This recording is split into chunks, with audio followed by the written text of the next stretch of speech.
Another interesting, observation rather, you can say, and you can correct me if I'm wrong, but considering the fact that this is going to have, translate into products with more range, more power, slightly different application. I also see a performance offering in there, sort of a performance bike.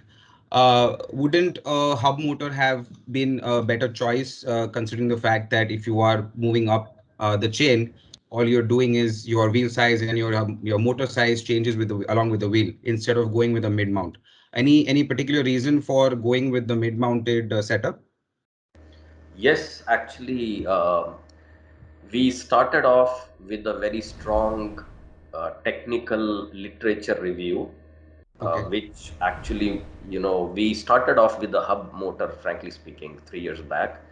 But while doing literature review, we felt mid-mounted motor would be better. And then during the development process, lot of things happened, and I can share that with you, which actually formed our mid-mounted belief. So the most important thing about hub motor is, it, and I have been to China, I have done, I've gone there, looked at the roads. Of course, China and Europe has roads which are of, really good condition. Maybe China also has some roads in the interiors which are not as good as the main roads, but overall the road conditions in Asia Pacific countries are pretty good. So, it's really suitable product component for those kind of regions. But when we started talking to all the fleet owners and electric vehicle dealers, what we found out that in hub motor, there are a lot of issues with maintenance, hall sensor failure, bearing failure, water entering the motor and causing electrical issues. So every 3 to 6 months, they have to open the motor. So much so that fleets actually became so expert that they started opening and assembling and maintaining the motor themselves. So there are a lot of maintenance issues considering the water logging and the vibration and the shocks which go through in a pothole.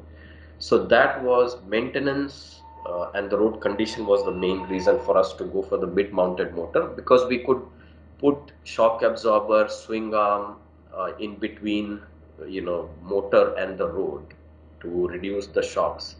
Secondly, mid-mounted motor gave us the flexibility to use the same motor for all the 5 vehicles.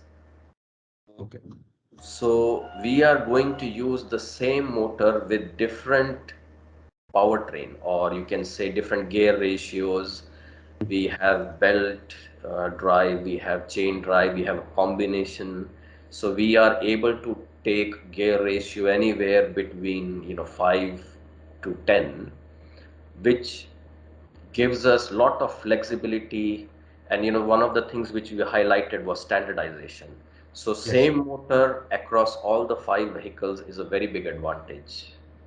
So these were the two reasons: serviceability or maintenance issues in Indian conditions, and second is flexibility of standardization.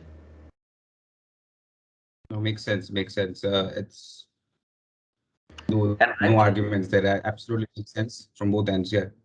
yeah. Sorry, And you were saying? Harsh, I will just like to add one last point.